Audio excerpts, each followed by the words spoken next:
চাকসু একটা উত্তেজনা কাজ করতেছে। ৬টা ৫০-এ বাসা থেকে বের হয়ে গেছি। দীর্ঘ ৩৪ বছর পর হচ্ছে। নেক্সট টাইম আবার পাবো কিনা তার কোনো গ্যারান্টি নাই। এটা একটা এক্সাইটিং জিনিস, অনেক ধরেন অনেক আশা নিয়ে আছি যে ওকে কোনো একটা দল যদি হয় আমাদের হয়তো নিরাপত্তা বাড়াবে, শাটলে অনেক সমস্যা ফেস করতে হয় আমাদের, সেগুলোর সমাধান হবে।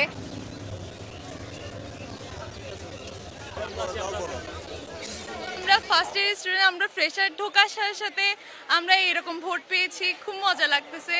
আর গণতান্ত্রিকভাবে ভোটটা হোক এবং সুষ্ঠু ভোট হোক, এটাই চাই। চাকসু নিয়ে বিগত কয়েকটা দিন ধরে আমি এতটা এক্সাইটেড যে আজকে চাকসুর পুরা দিনটাই উপভোগ করার জন্য সকাল সকাল ট্রেনে চলে আসছি। আমার খুবই ভালো লাগছে, আমরা খুবই আনন্দিত। ৩৫ বছর পর চাকসু নির্বাচন হচ্ছে, আমাদের সহপাঠী নির্বাচনে দাঁড়িয়েছে, ওকে সাপোর্ট করতেই আসা।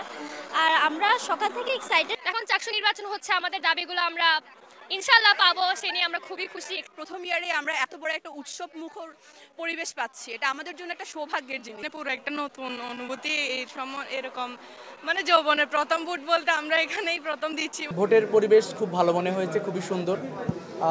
তো আমার মনে হয় ভোট গ্রহণের সিস্টেম সব কিছু মিলিয়ে ভালো ছিল। আমরা বলেছিলাম শিক্ষার্থী ভাই বোনেরা যদি তারা নিরাপদে ক্যাম্পাসে আসতে পারে, এই যাতায়াতটা যদি সহজ হয়, তাহলে সকলেই ভোট কেন্দ্রে আসবে বলে আমি মনে করি। এবং আমরা কয়েকটি জায়গায় শুনেছি ভোটের গতি একটু ধীর গতি। তো আমরা নির্বাচন কমিশনকে অনুরোধ জানাবো, যেহেতু ভোটার সংখ্যা অনেক বেশি, ২৮,০০০ ভোটার, তো অবশ্যই প্রধান নির্বাচন কমিশনার স্যার সহ যারাই দায়িত্বে আছেন তারা বিষয়টা দেখবেন। আমাদের ক্যাম্পাসে এরকম যেন না হয় যে আমাদের কোনো ভাই বোন ভোট দিতে এসে লাইনে দাঁড়িয়ে ভোট দিতে পারেনি। এটা হলে আমাদের জন্য আসলে কষ্ট থেকে যাবে। এর জন্য আমরা আহ্বান জানাবো একটু ভোটের গতি কীভাবে বৃদ্ধি করা যায় এটা নিয়ে কাজ করবেন। এই যে দেখতেছেন আপনারা, দেখেন আমি মাত্র ভোট দিয়ে বের হয়ে আসলাম। আসার পরে আমি মুছতেছি আপনাদের সামনেই, তার মানে এই কালিটি মুছে যাচ্ছে। এটা একটা মুছনীয় কালি। আমরা বলেছিলাম একটা অমুছনীয় কালি যেন ব্যবহার করা হয়। আমার মনে হয় যে প্রশাসন এ ব্যাপারে কতটুকু আসলে দায়িত্ব পালন করছে আমি জানি না। আমাদের ভোটাররাই আমি মনে করি যে শঙ্কিত হওয়ার স্বাভাবিক। তো আপনারা চোখ কান খোলা রাখুন, আমরাও চোখ কান খোলা রাখবো। এবং আপনারা অবশ্যই নির্বাচন কমিশনে জানতে চান যে তারা কেন একটা মুছনীয় কালি দিল, তারা কেন অমুছনীয় কালি দেয়নি। এই ব্যাপারটা আপনারা ওপেন করলে আমরা খুব বেশি খুশি। ভোট সুন্দর, সুষ্ঠু এবং নিরপেক্ষ যদি ভোট হয়, আমরা ফলাফল মেনে নিয়ে যারাই বিজয়ী হবে আমরা তাদের সাথে কাঁধে কাঁধ মিলে কাজ করবো ইনশাআল্লাহ। আমাদের বিশ্ববিদ্যালয়ের ২৮,০০০ শিক্ষার্থীর যে প্রাণের দাবি আমরা চাকসু নির্বাচন, সেটা কার্যকর হতে যাচ্ছে। এটা একটা সুন্দর বিষয়, কিন্তু আমরা বারবার নির্বাচন কমিশনারকে জানিয়েছিলাম যেন আমাদের ২৮ বছর পর হতে যাওয়া চাকসু নির্বাচন যেন সুষ্ঠু এবং গ্রহণযোগ্য হয়। ডাকসু এবং জাকসু থেকে যেন শিক্ষা নিয়ে আমাদের চাকসুদের জন্য একটা অনন্য উদাহরণ করা যায়। কিন্তু আমাদের নির্বাচন কমিশনার এটাতে সম্পূর্ণ ব্যর্থ হয়েছে যে একটা সুষ্ঠু গ্রহণযোগ্য শান্তিপূর্ণ নির্বাচন আয়োজনের ক্ষেত্রে। আপনাদেরকে আমি আমার নিজের প্রমাণটা দেখাচ্ছি। দেখেন আমার হাতে কোনো কালি দেখতে পাচ্ছেন কিনা, যেটা আপনার সবচেয়ে গুরুত্বপূর্ণ জিনিস, একজন ভোটারকে চিহ্নিত করা যে সে ভোট দিয়ে ফেলেছে কিনা। এখন সেটা যদি মুছে যায় তাহলে আমি আবার গিয়ে এখন বারবার ভোট দিতে পারবো। এছাড়াও আমরা যে শুনলাম এই যে এখন নামার সময় একাধিকজন শিক্ষার্থী আমাদেরকে জানিয়েছেন যে ২১৪ নম্বর রুমে সিগনেচার ছাড়া প্রায় ২০টার মতো ব্যালট পেপার রয়েছে। আমি আমার নির্বাচন কমিশনারকে জানাবো যেন সেটা তদন্ত করে কার্যকর ব্যবস্থা নেওয়া হয়। আমরা বিভিন্ন অনিয়মের অভিযোগ পাচ্ছি। আমি আমার নির্বাচন কমিশনারকে অভিযান আছে আমাদের যে দ্রুতগতিতে আপনারা ব্যবস্থা নিন, একটা সুষ্ঠু গ্রহণযোগ্য শান্তিপূর্ণ নির্বাচন কিন্তু আয়োজন করুন, না হলে আপনারা ইতিহাসের কিন্তু দায়ী হয়ে থাকবেন। আমি যে আমি যে ছবি দিয়েছি আমার, সেই ছবিতে কিন্তু আমার দাড়ি নেই, এখন কিন্তু আমার এখানে দাড়ি রয়েছে। তাহলে ওরা কিভাবে, ছবির সাথে কিন্তু বাস্তবিক মানুষের কিন্তু অনেক পার্থক্য থাকে। যেই প্রক্রিয়া কিন্তু ওরা ছবির সাথে কিন্তু মিলাবে, এটা কিন্তু ২৮,০০০ শিক্ষার্থীকে সঠিক প্রক্রিয়া কিন্তু মিলানো সম্ভব নয়। আর সঠিক প্রক্রিয়া কিন্তু যাচাই বাছাই করে ২৮,০০০ শিক্ষার্থীকে একদিনের নির্বাচনও কিন্তু কখনো সম্ভব নয়। আমি যে অভিযোগগুলো উঠে এসেছে, আমি আমাদের নির্বাচন কমিশনারকে আহ্বান জানাবো এই মুহূর্ত থেকে যেন কার্যকর ব্যবস্থা গ্রহণ করে। আমাদের নির্বাচন কমিশনার আমাদেরকে আশ্বস্ত করেছিল ডাকসু এবং জাকসুতে যে অনিয়ম হয়েছে, যে প্রশ্ন উঠেছে, যে বিতর্ক হয়েছে, চাকসু নির্বাচনকে সকল কিছু বিতর্কের ঊর্ধ্বে রেখে তারা একটা সুষ্ঠু গ্রহণযোগ্য নির্বাচন উপহার দিবে। কিন্তু আমরা দেখলাম তারা কোনো শিক্ষাই গ্রহণ করেনি, বরঞ্চ এখানে আর খারাপভাবে এরা আমাদের নির্বাচনটাকে পরিচালনা করছে। আমরা নির্বাচন বর্জন করার জন্য আসিনি, আমরা কিন্তু শিক্ষার্থীদের হয়ে কাজ করার জন্য এসেছি। আমরা মনে করি যে চাকসুর মাধ্যমে যদি আমরা জয়ী হতে পারি, আমাদের শিক্ষার্থীদের পাশে আরো বেশি করে তাকানো যাবে। তবে জয় পরাজয় যেটাই হোক, আমরা মন স্থির করে বাসা থেকে এখানে ভোট কেন্দ্রে এসেছি, কিন্তু জয় পরাজয় যেটাই হোক আমরা আমাদের শিক্ষার্থীদের কল্যাণে শিক্ষার্থীদের কাজ করে যাব।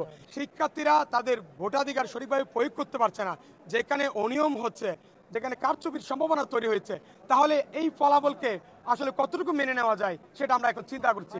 জুলাই পরবর্তী সময়ে বিশ্ববিদ্যালয়গুলোকে যেভাবে দলীয়করণ করা হয়েছে, তারা পক্ষপাতমূলক আচরণ করেছিল, একটা সংগঠন হয়ে তারা অনুক্ত ছিল।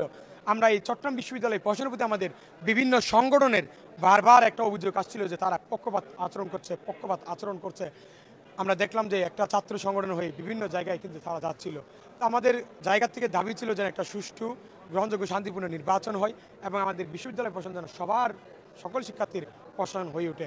তো সেক্ষেত্রে আমাদের যে নির্বাচন কমিশন আজকে চরম ব্যর্থতার পরিচয় দিয়েছে। চাকসুতে অংশগ্রহণের মূল উদ্দেশ্য ছিল হচ্ছে আমরা যদি জয়ী আসতে পারি আরও বেশিভাবে আমরা কাজ করতে পারবো। তবে যদি সেক্ষেত্রে যদি পরাজয়ও হয়, অতীতে যেভাবে আমরা সোচ্চার ছিলাম শিক্ষার্থীদের অধিকার আদায়ে, আমরা আগামীতেও কিন্তু সেই সোচ্চার রাখবো। শিক্ষার্থীদের ব্যাপক উপস্থিতি আমরা দেখলাম যে ভোট শুরু হওয়ার আধা ঘন্টা আগ থেকে শিক্ষার্থীরা কিন্তু লাইনে দাঁড়িয়েছে। এখনও পর্যন্ত তারা এই কেন্দ্রের কথা যদি বলি, এখানে টোটাল কত ভোট আছে? এখানে 500 ভোট আছে, এখানে 250-র উপরে কাস্ট হয়েছে। তাহলে এই কেন্দ্রের কথা যদি এই সেন্টারটা যদি বলি, 50% অলরেডি কি এখানে কাস্ট হয়েছে। তাহলে এইভাবে যদি চলতে থাকে আমরা আশা করছি যে একটা সিগনিফিক্যান্ট লেভেলের ভোটাররা এখানে আসছেন, তারা নির্বিঘ্নে সুন্দর পরিবেশে আসছেন। আপনারা যদি যান নারী ভোটারদের উপস্থিতি দেখে আমি অবাক যে এত নারী শিক্ষার্থীরা তারা ভোট দিচ্ছে। তারা গণতান্ত্রিক একটা পরিবেশে তারা আসছে, ক্যাম্পাস ওইভাবে পরিবেশ তৈরি করেছে, শিক্ষার্থীরা ভোট দিয়ে তাদের অধিকার, এটা হচ্ছে সবচেয়ে বড় অধিকার, সেটা নিশ্চিত করবে এবং তাদের নেতা তারা নির্বাচিত করবে, এটা আমরা চাই। প্রার্থীরা অভিযোগ করছেন যে ওএমআর শিটে স্বাক্ষর না করে তার অনেকের কাছে দেওয়া হয়েছে এবং অমুছনীয় কালি নিয়ে তাদের একটু অভিযোগ আছে। আচ্ছা, আমি বলি অনেক প্রার্থী সেটা অভিযোগ করেনি। আমাদের মাত্র একটা এরকমের একটা ছোট সেন্টারে 10 থেকে 12-13টা ভোট আমাদের যিনি পুলিং অফিসার থাকেন ওনার মানে অনভিজ্ঞতা বশত, উনি তো আগে কখনো ভোট নেন নাই, উনি সিগনেচার করেন নাই, আমরা সেটা আইডেন্টিফাই করেছি এবং সেই যে বুথে যে জায়গায় যে সেন্টারে হয়েছে সেগুলো ভোট গণনা করার সময় সেটা আইডেন্টিফাই করে আমরা সিদ্ধান্ত নিব যে ওই 12টা ভোটকে আমরা কীভাবে ব্যবস্থা নেব। আর সকল জায়গায় কোনো সমস্যা হয় নাই। আর অমোচনীয় কালের ব্যাপারে আমি একটা বলি, আপনারা যদি এখনই আমরা একটা ভোটের সেন্টারে আছি, আপনারা দেখেন এখানে আমাদের ছবিযুক্ত ভোটার তালিকা, সেটার মাধ্যমে মাল্টিপল লেভেলের চেক করে জেনুইন ভোটারদেরকে এখানে ঢুকানো হচ্ছে। সবচেয়ে বড় শক্তি হচ্ছে যে আমাদের যারা আমাদের এখানে এজেন্টরা আছে বিভিন্ন প্রার্থীর, তারা চেক করে সেখানে এটাকে দেখছেন। কারো যদি অস্পষ্ট ছবি যদি হয়, ভোটারদের তাদের আইডি কার্ড আছে, তাহলে অনেকগুলো কার্ড মিলিয়ে আমরা চেক করে যাচ্ছি। বাংলাদেশের জাতীয় নির্বাচন কমিশন থেকে আরম্ভ করে এমনকি চকবাজারের দোকান পর্যন্ত আমরা প্রত্যেকটা জায়গায় খুঁজে বেড়াইছি যে একটা অমোচনীয় কালি পাওয়া যায় কিনা। আমাদের জাতীয় নির্বাচন কমিশন থেকে আমাদের বলা হয়েছে যে অমোচনীয় কালি ওনারা ব্যবহার করেন সেটি প্রতি বছর নির্বাচনের আগে ওনারা জার্মানি থেকে ইম্পোর্ট করেন এবং নির্বাচন শেষে বাকি অবশিষ্ট কালি ওনারা ডিস্ট্রয় করতে হয়। এটা হলো নির্বাচন প্রোটোকল। সুতরাং আমরা এই কালি অন্য কোথাও পাওয়ার কোনো সুযোগ আমাদের নাই। ঢাকা ইউনিভার্সিটিতে যে সমস্যা হয়েছে, জাহাঙ্গীরনগরে একই সমস্যা হয়েছে, আমরাও মানে অনেকটা দায় সারা গোছের একটা কালি আমরা দিয়েছি। এটা এরকম যে এটা আমরা নিশ্চিত করছি আগে যে আমাদের ভোটারদের পরিস্থিতি হলো তার আইডি নাম্বার এবং হলো ছবিযুক্ত ভোটার তালিকা। আমরা প্রত্যেকটা যেখানে যেখানে গেছি আপনাদের মাধ্যমে আমাদের এজেন্টদের মাধ্যমে পোলিং এজেন্টদের কাছে রিকোয়েস্ট করব, যারাই ভোট কেন্দ্রে ঢুকবে তাদের ছবি দিয়া তাদের ভোটারযুক্ত যে ছবিযুক্ত যে ভোটার তালিকা সেখানে তারা নিশ্চিত করবেন he is the genuine voter. এটা হইলে অমোচনীয় কালি এটা আমাদের শিক্ষিত সমাজের জন্য এটা খুব বেশি শোভনীয় নয় আমি মনে করি, কারণ আমরা তো একজনের ভোট আরেকজনের দেওয়ার কোনো সুযোগ নেই। তো আমি সেই অর্থে বলবো যে আপনারা এই মেসেজটুকু আমাদের দিবেন, এটা আমাদের জাতীয় অক্ষমতা। আমরা আমাদের দেশে এর থেকে ভালো কালি আর পাই নাই, আমরা যা পেয়েছি তাই ব্যবহার করছি।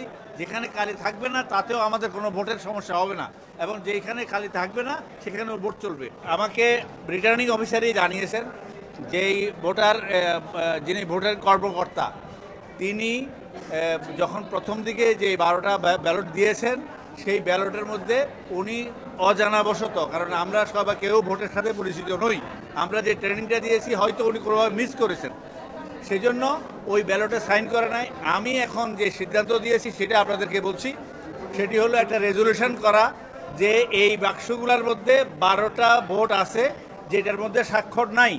সেই রেজলিউশনের মধ্যে ওখানে যারা পোলিং অফিসার আছেন, রিটার্নিং অফিসার আছেন, প্রিজাইডিং অফিসার আছেন, সবাই স্বাক্ষর, এবং ওই বাক্সগুলো যখন আমরা যাচাই করব সেখানে মোট ভোটের মধ্যে 12টা ভোট বা 13টা ভোট যেই সংখ্যক তারা বলবে এইটি স্বাক্ষরবিহীন আছে। এইটা আমরা যদি ওয়েল হেড জানি তাইলে পরবর্তী সময়ে আমাদের আর কনফিউশনের জায়গা থাকবে না। বহিরাগত বলতে যেটা আমরা বুঝি, আমরা বহিরাগত বলবো না, আমরা কিছু পরিদর্শক যারা আমাদের ভোট অবজার্ভ করবে তাদের জন্য আমরা কিন্তু কার্ড দিয়েছি। এখন বাকি যারা যদি আমাদের বাকিরা আমরা ধরে নিচ্ছি যে আমাদের স্টুডেন্টরা যারা বৈধ কার্ড সহ বিশ্ববিদ্যালয়ে ঢুকেছে, এর বাহিরে যদি আর কেউ আমাদের প্রদত্ত কার্ড অথবা আইডি কার্ড ছাড়া যদি কেউ থাকে আমরা তার বিরুদ্ধে আইনানুগ ব্যবস্থা নেব। কিন্তু আমাদের কাছে সেইভাবে কোনো আইডেন্টিফাইড মেসেজ বা আমাদের কাছে আসেনি। ভোট চলছে, আমরা আসলে ভোটকে নির্বিঘ্ন করতে চেষ্টা করছি, এক। আর দ্বিতীয় কথা হলো আমাদের যেহেতু কালি নিয়ে একটা কনফিউশন আছে, আমরা এটা নিয়ে আপনারা বুঝতে পারছেন আমরা যে কয়জন মানুষ আছি এখানে, বাকি আমাদের প্রত্যেকেরই একাধিক কাজের মধ্যে আমরা ইনভলভ হয়ে গেছি। এই মেসেজগুলো নিয়ে নিশ্চয়ই আমরা সময় মতো আপনাদেরকে জানাবো।